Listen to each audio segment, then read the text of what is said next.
विधानसभेत बुधवारी सादर करण्यात आलेल्या अर्थसंकल्पावरील चर्चेला मुख्यमंत्री देवेंद्र फडणवीस यांनी उत्तर दिलं। महाराष्ट्र येत्या काही वर्षात $5 ट्रिलियन इकॉनॉमी असलेलं राज्य होणार असल्याचा विश्वास त्यांनी बोलताना व्यक्त केला। सध्या आपल्या राज्याची अर्थव्यवस्था जगातील अनेक देशांपेक्षा मोठी असल्याचं ते म्हणाले। राज्यावर वाढत असलेल्या कर्जाबाबत विरोधकांच्या आरोपांनाही त्यांनी प्रत्युत्तर दिलं। विरोधी आमदारांना निधी उपलब्ध करून देण्याच्या मुद्द्यावरही त्यांनी सभागृहात स्पष्टीकरण दिलं।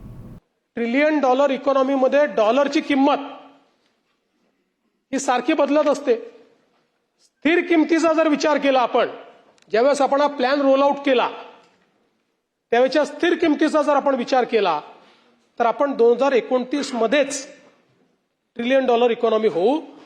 पण आपल्याला ऍक्च्युअल आजचा जो रेट आहे याचा विचार केला तर कदाचित 30 मध्ये 31 मध्ये आपण हे पूर्ण करू, कारण एखादं वर्ष मागे पुढे होईल। आणि मग 5 ट्रिलियन आपण 47 पर्यंत असं कसं म्हणता, असं जर कोणी विचारलं तर आपण कोविड नंतरचा जर आपण समजा 22 नंतरचा आपला नॉमिनल ग्रोथ रेट बघितला, नॉमिनल, तर तो 14% 14% आहे। आणि या ग्रोथ रेटवर तुम्ही इयर ऑन इयर जर बिल्टअप करत गेलात, अगदी हाच ग्रोथ रेट राहिला तरी 47 साली तुम्ही $5 ट्रिलियन असाल।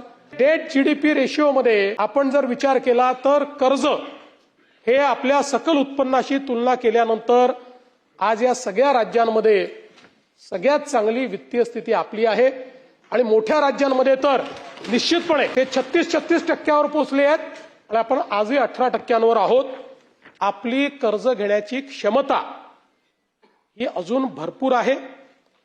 कर्ज वाढतं आहे याची चिंता करण्यापेक्षा कर्ज कुठे खर्च होत आहे याची चिंता करणं हे अत्यंत गरजेचं आहे।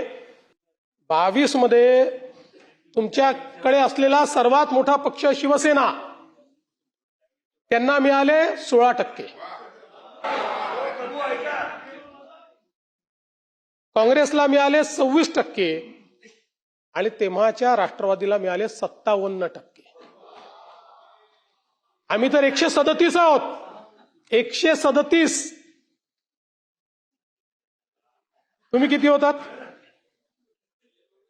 54।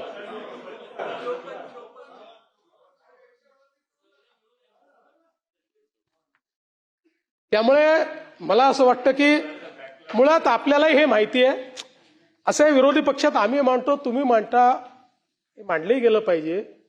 पण शेवटी कोणाकडे कुठली खाती आहेत याच्या आधारावरही ते बरेच वेळा निधी मिळतो।